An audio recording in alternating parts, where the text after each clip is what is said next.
علی محمد وعلی آل محمد وبارک وسلم۔ عن ابی ہریرہ رضی اللہ تعالی عنہ ان رسول اللہ صلی اللہ علیہ وسلم قال الصیام جنۃ فلا يرفث ولا يجهل وعن امرؤ قاتله او شاتمه فليقل انی صائم مرتين والذی نفسی بیدہ لا خلوف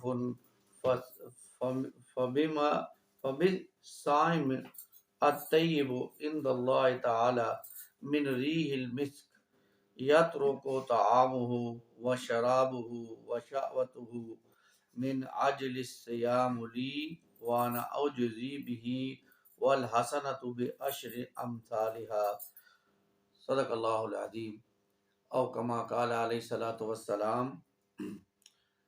رسول اللہ صلی اللہ علیہ وسلم نے فرمایا، روزہ دوزخ سے بچنے کے لیے ایک ڈھال ہے۔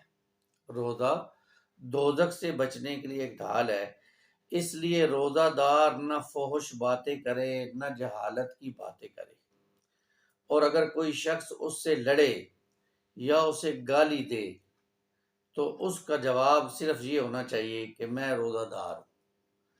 یہ الفاظ وہ 2 مرتبہ کہے، یعنی اگر کوئی شخص اسے کہتا ہے کہ بھائی لڑائی کرتا ہے، کوئی گالی دیتا ہے، تو وہ اس سے کہہ دے کہ انی صائم، میں روزے سے ہوں، اور پھر وہ لڑے تو پھر اسے دوبارہ کہہ دیا جائے کہ میں روزے سے ہوں۔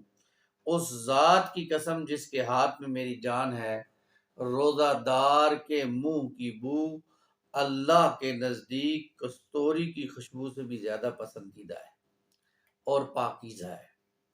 اللہ تعالیٰ فرماتا ہے، بندہ اپنا کھانا پینا اور اپنی شہوت میرے لیے چھوڑتا ہے، روزہ میرے لیے ہے اور میں ہی اس کا بدلہ دوں گا، اور دوسری نیکیوں کا ثواب بھی اصل نیکی کے 10 گنا ہوتا ہے۔ اب یہ صحیح بخاری کی روایت ہے اور بہت اہم روایت ہے۔ پہلی بات تو یہ ہے کہ آج سے الحمدللہ رمضان المبارک کا بابرکت مہینہ شروع ہو چکا ہے، اور جو ہے وہ اس بابرکت مہینے کے حوالے سے پچھلے کچھ دنوں سے ہمارے ہاں باقاعدہ مجالس میں اور خطبہ جمعہ کے اندر اور ہر جگہ پر تقریریں جو ہے وہ کی جا رہی ہیں، اور رمضان المبارک کی فضیلت بیان کی جا رہی ہے، جس میں بہت زیادہ ہمیں شوق اور جو ہے وہ اپنے اندر جذبہ ایمان پیدا کرنے کی جو ہے وہ ترغیب تھی۔ پہلی بات تو یہ ہے کہ انسان یہ سمجھ لے کہ یہ مہینہ ہو سکتا ہے میری زندگی کا آخری مہینہ ہو، اس کے بعد شاید میں اگلے سال جو ہے وہ اس مہینے کو نہ دیکھ پاؤں۔ جیسے ہمارے ہاں ہم سمجھتے ہیں کہ پچھلے سال بہت سے لوگ ایسے تھے جو ہمارے ساتھ موجود تھے، انہوں نے ہمارے ساتھ سحری کی، ہمارے ساتھ افطاری کی، ہمارے ساتھ نماز تراویح ادا کی، ہمارے ساتھ ذکر اذکار میں بیٹھے رہے، لیکن آج وہ ہمارے ساتھ نہیں ہیں، آج وہ زمین کے نیچے چلے گئے ہیں، اللہ تعالیٰ نے ان کو واپس بلا لیا ہے، اور ہو سکتا ہے کہ اگلے سال ہم میں سے بھی کوئی نہ ہو، ہم بھی نہ ہو، تو یہ عین ممکن ہے۔ اس لیے ہمیں ایک تو یہ اللہ کی طرف سے شکر ہے اللہ کا کہ اللہ تعالیٰ نے ہمیں اس مہینے کو حاصل کرنے کی توفیق دی، صحیح صحت کے ساتھ سلامتی کے ساتھ اس مہینے تک پہنچا دیا۔ اب دوسری بات یہ ہے کہ ہمیں اللہ سے یہ دعا بھی کرتے رہنا چاہیے اور کوشش بھی کرنی ہے کہ ہم اس مہینے کو بہتر طریقے سے گزاریں، زیادہ سے زیادہ اس مہینے میں ہم نیکیاں کمائیں، زیادہ سے زیادہ ہم اس مہینے میں اللہ کو راضی کریں، اجر و ثواب کمائیں، اپنے معاملات کو ترتیب میں دیں، اپنے معاملات کو ترتیب دے لیں اور اپنی جو ہے وہ زندگیوں کو شیڈول کر لیں۔ یہ نہ ہو کہ ہمارا بہت زیادہ وقت جو ہے وہ ضائع ہوتا رہے اور ہمیں جو ہے وہ اس مہینے کے گزر جانے کا معلوم ہی نہ ہو، اور ہمیں معلوم ہو کہ رمضان گزر گیا اور ہم پھر وہاں خالی کے خالی ہاتھ کھڑے۔ ہمارے سامنے وہ حدیث بھی رہنی چاہیے جس کے اندر اللہ کے رسول صلی اللہ علیہ وسلم نے جبرائیل علیہ السلام کی وعید پر آمین کہا، یعنی آپ صلی اللہ علیہ وسلم نے ایک مرتبہ ممبر پر پاؤں رکھا تو آپ نے کہا آمین، دوسرے ممبر پہ پاؤں رکھا تو فرمایا آمین، تیسرے ممبر پہ پاؤں رکھا تو فرمایا آمین۔ اب جب صحابہ نے پوچھا یا رسول اللہ یہ خلاف معمول بات ہے، آپ نے پہلے ایسا کچھ نہیں کہا، فرمایا آج آپ نے ایسا کیا ہے تو اس کی کوئی وجہ وضاحت فرمائیں۔ تو رسول اللہ صلی اللہ علیہ وسلم نے فرمایا جب میں نے پہلے پر قدم رکھا، پہلے ممبر پر، تو جبرائیل تشریف لائے اور انہوں نے فرمایا ہلاک ہو جائے وہ شخص جس کے زندگی میں رمضان المبارک کا مہینہ آیا اور وہ عبادت کر کے وہ نیکیاں کما کے وہ کوشش کر کے اپنے رب کو راضی نہیں کر سکا، اپنے رب کو منا نہیں سکا، تو وہ شخص ہلاک اور برباد ہو جائے۔ اس پر رسول اللہ صلی اللہ علیہ وسلم نے فرمایا آمین۔ اب آپ اندازہ دیکھیں کہ وعید کرنے والے کون؟ فرشتوں کے سردار جبرائیل علیہ الصلوۃ والسلام، اور اس پر آمین کہنے والے کون؟ رسولوں کے سردار رسول اللہ صلی اللہ علیہ وسلم۔ تو بہت سخت وعید ہے، تو اس وعید سے بچنے کے لیے ہمیں اپنے اوقات کو ترتیب دینا پڑے گا، شیڈول کرنا پڑے گا، اپنی زیادہ سے زیادہ اوقات میں اللہ کو راضی کرنے کی کوشش کرنی پڑے گی، اللہ تعالیٰ سے دعائیں مانگنی ہوگی، اللہ تعالیٰ سے لو لگانی ہوگی، قرآن مجید کے ساتھ وقت گزارنا ہوگا، روزے کے شرائط اور آداب کے ساتھ اس کو رکھنا ہوگا۔ جیسے میں نے ابھی یہ جو حدیث آپ کے سامنے پڑھی ہے، دیکھیں اللہ کے رسول صلی اللہ علیہ وسلم فرما رہے ہیں کہ یہ روزہ کیا ہے؟ دوزخ سے بچنے کے لیے ایک ڈھال ہے۔ ڈھال کیا ہوتی ہے؟ آپ کو معلوم ہے کہ جنگ میں جب ڈھال استعمال ہوتی ہے تو وہ تلوار کے وار کو روک دیتی ہے، ایسے ہی جہنم کی آگ کو روکنے والی کیا چیز ہے؟ وہ روزہ ہے۔ اب روزے کی کچھ شرائط ہیں، کچھ آداب ہیں۔ ایک جو ہے وہ شرط تو یہ ہے کہ صبح سے لے کر شام تک کچھ کھانا پینا نہیں، یہ ہمیں سب کو نظر آتی ہے اور ہم اس کا اہتمام بھی کرتے ہیں کہ صبح سے لے کر شام تک بھوکے پیاسے رہتے ہیں۔ اب کچھ اس کی شرائط اور بھی ہے۔ پھر یہ ہے کہ اس روزے کی حالت میں ہم نے گالی گلوچ نہیں کرنا، اس روزے کی حالت میں ہم نے لڑائی جھگڑا نہیں کرنا، اس روزے کی حالت میں ہم نے بیہودہ باتیں نہیں کرنی، اس روزے کی حالت میں ہم نے فلمیں، ڈرامے اور اس طرح کے لو کاموں میں اپنے آپ کو مشغول نہیں کرنا، اس روزے کی حالت میں ہم نے کوئی حسد نہیں کرنا، کوئی غیبت نہیں کرنی، اس روزے کی حالت میں ہم نے کوئی جھوٹ نہیں بولنا، اس روزے کی حالت میں ہم نے کوئی فریب اور دھوکہ نہیں کرنا۔ یعنی ہمارے ہاں معذرت کے ساتھ روزے کا مہینہ آتا ہے، دھوکے بھی بڑھ جاتے ہیں، ملاوٹ بڑھ جاتی ہے، آپ اندازہ کریں۔ یعنی سارے علاقے کے گندے آلو جو ہے وہ سموسے میں استعمال ہو رہے ہوتے ہیں تاکہ جو ہے وہ لوگوں کو سموسے کھلائے جائیں رمضان المبارک میں۔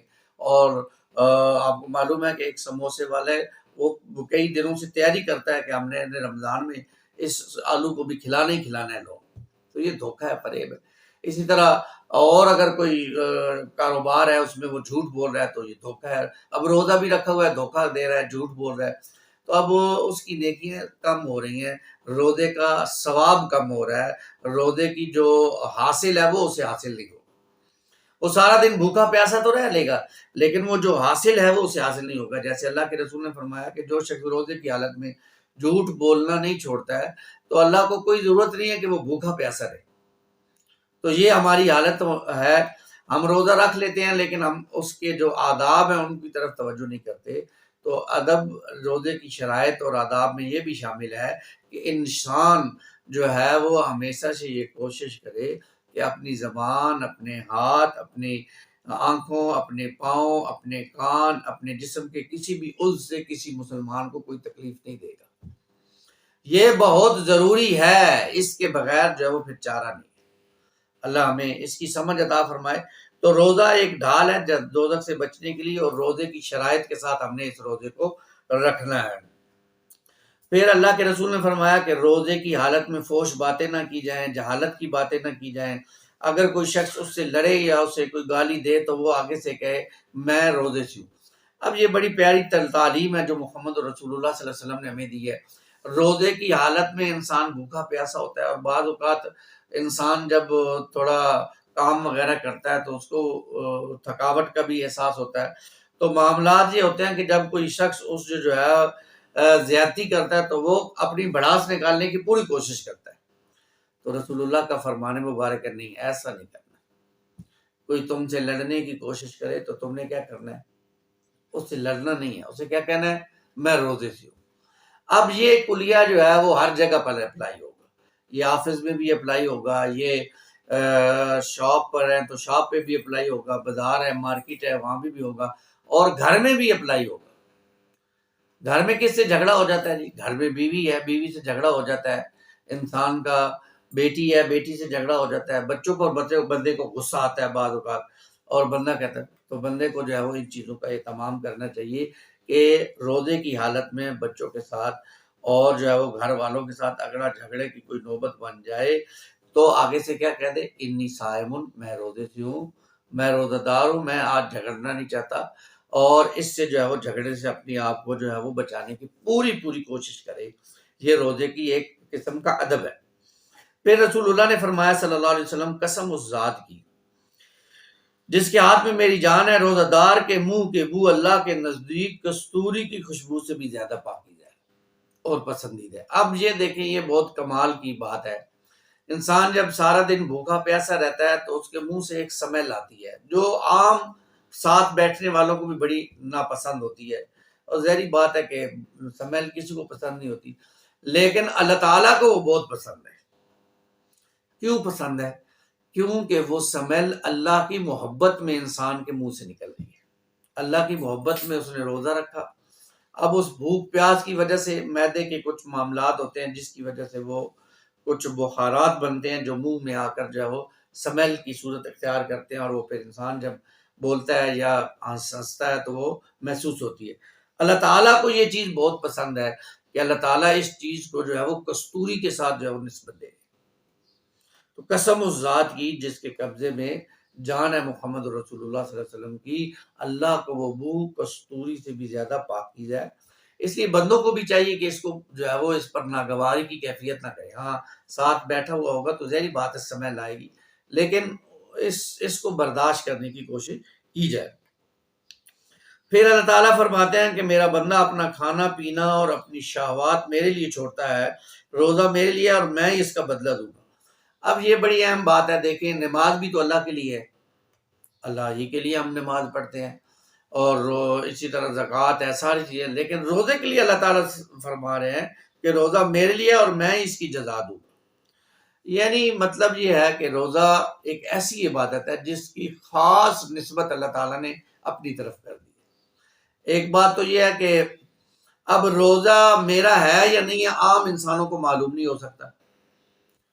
اب میں چھپ کے پانی پی لوں، اب میں جناب چھپ کے کھانا کھا لوں، کسی کو تو معلوم نہیں ہے میرے، لیکن اللہ کو معلوم ہے۔ اس لیے اللہ کو معلوم ہے کس کا روزہ ہے یا کس کا نہیں ہے۔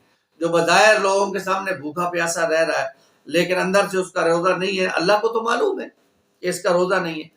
تو اس چیز کی بھی بڑی توجہ کی ضرورت ہے کہ یہ انسان نہ بھولے کہ روزہ اس کا وہ لوگوں سے چھپ کر تو کھا رہا ہے لیکن اللہ سے چھپ نہیں سکتا۔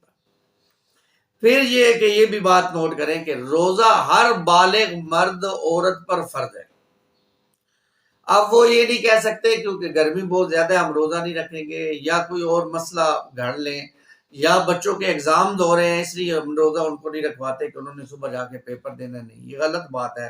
جس پر فرض ہے اس نے روزہ رکھنا ہے، سوائے اس کے جو سفر میں ہو، یا جو ہے وہ کوئی بیماری اس کو آ جائے، ایسی بیماری جس کے اندر روزہ رکھنا اس کے لیے جان کا خطرے کا باعث بن جائے، تو پھر وہ روزہ قضا کر سکتا ہے، نہیں تو وہ پھر روزہ رکھے گا۔ اور جو ہے وہ روزہ رکھنے کی شرائط اور آداب میں نے آپ کے سامنے عرض کی ہے۔ آخر میں فرمایا رسول اللہ صلی اللہ علیہ وسلم نے، یہ تو ثواب روزے دار کے لیے ہے ہی ہے، باقی جو وہ نیکیاں کرے گا اس کا بھی ثواب اللہ تعالیٰ کئی گنا جو ہے وہ زیادہ اس کو بڑھا کر دے گی۔ ایک تو عام روٹین میں بھی ہے، اور ایک یہ ہے کہ رمضان المبارک میں تو کئی گنا جو ہے وہ اللہ تعالیٰ اس کو بڑھا دیتے ہیں۔ جیسے روایت میں آتا ہے نا کہ جو شخص جو ہے وہ رمضان المبارک میں نوافل یعنی سنتیں ادا کرتا ہے، عام رمضان میں جیسے فرض ادا کرتا ہے اتنا ثواب اس کو جو ہے وہ رمضان میں سنتیں ادا کرنے پہ مل جائے۔ اور جو کوئی رمضان میں فرائض ادا کرتا ہے تو عام رمضان المبارک میں جتنا کسی کو نفل جو ہے وہ فرض نماز پر ثواب ملتا ہے اس سے 70 گنا زیادہ اللہ تعالیٰ اس کو ایک فرض پر ثواب ادا۔ تو رمضان المبارک میں سب سے پہلے فرائض کی پابندی کریں، نمازوں کی پابندی کریں۔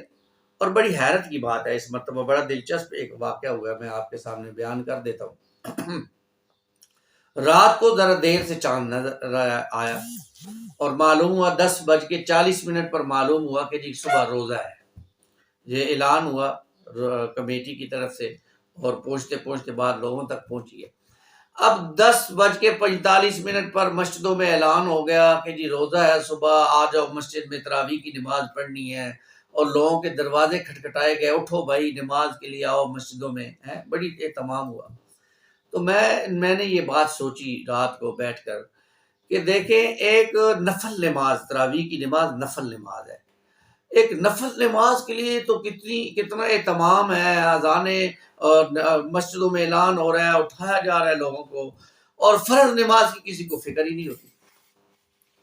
صبح فرض میں سوئے رہتے ہیں، کبھی کسی نے مسجد میں تو خیر صدا لگتی ہے الصلاۃ خیر من النوم، لیکن کبھی کسی نے کسی کا دروازہ نہیں کھٹکھٹایا کہ اٹھو بھائی نماز کے لیے آ جاؤ، اور نفل نماز کے لیے اتنی تو دیکھیں ہر چیز کو ہم اس کے مقام پر رکھ کے دیکھیں گے تو ہمیں اس کا جو ہے وہ زیادہ اجر بھی ملے گا، اور زیادہ دیکھیں ایک فرض ہے، فرض کا اپنا مقام ہے، اپنا اجر ہے، نوافل ہے اس کا اپنا ہے۔ اب اگر ایک دن اگر ہم نوافل نہیں بھی ادا کریں گے تو اس کا کوئی حرج نہیں پڑے گا، اگلے دن اس کو ادا کیا جا سکتا ہے اور اس کا اجر کمایا جا سکتا ہے، الا یہ کہ ہم لوگوں کو لازمی تکلیف میں دیں۔ اب کئی لوگ تو آنکھیں ملتے ہوئے یہ کہہ رہے ہیں مولوی صاحب کو کہیں گے آج صرف صورتیں ہی پڑھا دیں۔ اب یہ کیا بات ہوئی، ہم نے ایک دھوکہ دینا ہے، صرف ایک حاضری لگوانی ہے کہ جی بس حاضری ہو جائے تراویح کی نماز؟ نہیں، غلط بات ہے۔ اللہ تعالیٰ ہمیں سمجھ عطا فرمائے۔ نماز تراویح کا ایک مقصد ہے، وہ مقصد اگر حاصل نہیں ہو رہا تو صرف اٹھک بیٹھک کرنے سے یا حاضری لگوانے سے تو وہ مسائل حل نہیں ہو۔ تو اللہ تعالیٰ سے دعا بھی کرنی چاہیے کہ اللہ تعالیٰ ہمیں ان باتوں کی سمجھ عطا فرمائے، اور خود آگے بڑھ کر جو ہے وہ انسان سوچے بھی۔ اللہ تعالیٰ نے انسان کو دماغ دی ہے، عقل دی ہے، اور ان کے بارے میں پوچھ ہوگی، ان السمع والبصر والفؤاد کل اولئک کان مسئولا، ان ساری چیزوں کے بارے میں اللہ کے ہاں سوال کیا جائے گا۔ تینوں عقل دیتی سی، تیری مت ماری گئی تھی، تو اس سے سوچتا نہیں تھا؟ اپنے کاروبار کے حوالے سے تو کتنی تو عقل لڑاتا تھا، دین کے حوالے سے تو نے کبھی نہیں سوچا کہ یہ بات ٹھیک ہے یا نہیں ٹھیک؟ دل تھا تیرے پاس، کیوں نہیں تو اس چیزوں کو دیکھتا تھا؟ تو بہرحال یہ ساری باتیں ہیں جس کی طرف ہماری توجہ ہونی چاہیے۔ تو رمضان المبارک کا بابرکت مہینہ خیر اب شروع ہو چکا ہے، ہم نے اپنے آپ کو سمیٹنا ہے۔ آج پہلا دن ہے، اور پہلے دن میں ہم نے زیادہ سے زیادہ اپنے کاموں کو سمیٹ کر اپنے آپ کو رمضان میں عبادت کے لیے فارغ کرنا ہے۔ ہر وقت ہماری زبان سے ذکر جاری رہے، ہم اللہ کو یاد کرتے رہیں، کلمے کا ورد کریں، درود شریف کی تسبیح پڑھیں، استغفار کی تسبیح کریں، ذکر کریں، دعاؤں کو یاد کریں۔ رمضان المبارک کا مہینہ ہے، دعاؤں کو یاد کریں۔ رمضان المبارک تراویح تو پڑھیں لیکن ایسے پڑھیں کہ معلوم ہو کہ واقعی قرآن سن رہے ہیں، ایسے معلوم نہ ہو کہ کسی ٹرین پر سفر کر رہے ہیں، جیسے ٹرین ٹھکا ٹھک ٹھکا ٹھک ٹھکا ٹھک ٹھکا ٹھک ٹھکا ٹھک ٹھکا ٹھک، چلو بھائی سٹاپ آ گیا اتر جاؤ، معلوم ہو کہ جناب سارا مہینہ مسجد میں بھی جاتے رہے اور ٹھکا ٹھک والی بات لگی رہی۔ نہیں، ایک طرح وہ جو قرآن کے بارے میں آتا ہے نا، ورتل القرآن ترتیلا، ہے ٹھہر کر لذت کے ساتھ قرآن سنیں، مزہ آئے، ایمان بڑھے، جیسے قرآن مجید میں آتا ہے نا کہ زادتہم ایمانا، قرآن جب یہ سنتے ہیں ان کی ایمانوں میں اضافہ ہو جاتا ہے۔ ایمان میں اضافہ تب ہی ہوگا جب ہم اس کو ٹھہر کر سنیں گے۔ اللہ تعالیٰ ہمیں اس کی توفیق دے کہ ہم ایسے قرآن مجید کو سنیں۔ تو رمضان المبارک کا بابرکت مہینے میں انشاءاللہ پیام صبح کے نام سے ہم روزانہ کوئی حدیث، کوئی جو ہے وہ اچھی بات جو ہے وہ آپ کے سامنے بیان کریں گے، اور خود بھی جو ہے وہ اس پر عمل کرنے کی کوشش کریں گے۔ آپ لوگوں سے بھی دعا کریں گے کہ اللہ تعالیٰ آپ کے دلوں میں بھی یہ بات ڈال دے کہ آپ ان باتوں کو غور سے سنیں اور ان پر عمل کرنے کی کوشش کریں۔ اللہ تعالیٰ ہماری ان کوششوں کو قبول فرمائے، آمین یا رب العالمین۔ اقول قولی ھذا استغفر اللہ لی ولکم ولسائر المسلمین والمسلمات۔